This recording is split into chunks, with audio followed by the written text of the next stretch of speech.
شعلے ہوتے ہیں مستعار اس کے جن سے لرزاں ہیں مرد عبرت کوش۔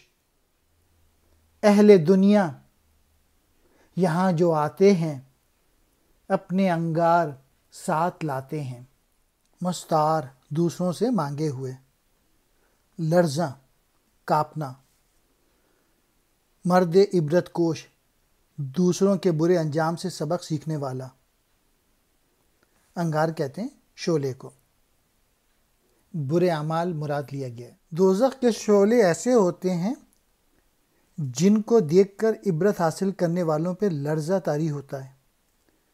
اس گھر میں جو بھی دنیا اور لوگ آتے ہیں وہ اپنے انگار ساتھ لاتے ہیں، یعنی جو عمل انسان دنیا میں کرتا ہے وہی اس کو ساتھ لے کے جائے گا، اور دوزخ کا عذاب اپنے عملوں کے حوالے سے اس کو دیا جائے گا۔